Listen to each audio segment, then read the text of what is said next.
അഴിമതിയുടെ കാര്യത്തിൽ LDFും UDFും ഒരേ തൂവൽ പക്ഷികളാണെന്ന് വ്യക്തമാക്കുന്നതാണ് ഈ കഴിഞ്ഞ ദിവസം പുറത്തു വന്നിട്ടുള്ള രണ്ടാം ബാർകോഴയെ സംബന്ധിച്ചിട്ടുള്ള ശബ്ദരേഖ.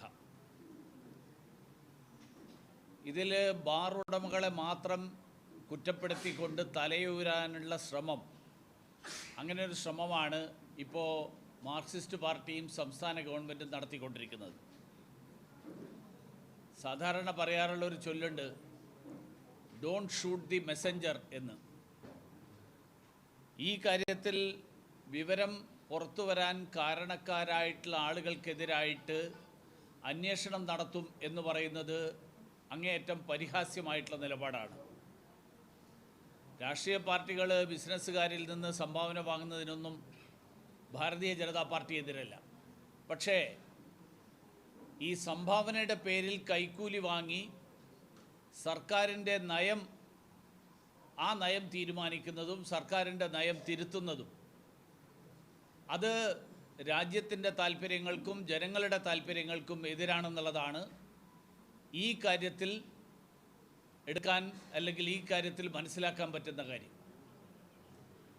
എക്സൈസ് മന്ത്രി ഈ വിവരം പുറത്തു വന്നപ്പോൾ പറഞ്ഞത് നയമാറ്റം സംബന്ധിച്ച് ഒരു ചർച്ചയും നടന്നില്ല എന്നാണ്. പക്ഷേ പിന്നീട് പുറത്തു വന്ന രേഖകൾ വളരെ വ്യക്തമായിട്ട് ചൂണ്ടിക്കാണിക്കുന്നത് എക്സൈസ് ടൂറിസം വകുപ്പ് മന്ത്രിമാരുടെയൊക്കെ ബന്ധപ്പെട്ട ഉദ്യോഗസ്ഥന്മാരുടെ വകുപ്പുകളുടെ ചർച്ചയിൽ മദ്യനയം തിരുത്തുന്നതിനെ സംബന്ധിച്ചിട്ടുള്ള ചർച്ച നടന്നു എന്നുള്ളതാണ്.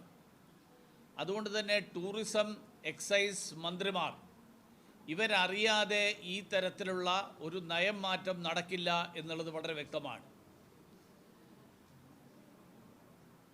ഇതേ രീതിയിൽ നയം മാറ്റത്തിന് വേണ്ടിയിട്ട് കൈക്കൂലി വാങ്ങിയതിൻ്റെ പേരിലാണ് നമ്മുടെ മുഖ്യമന്ത്രിയുടെ സുഹൃത്തും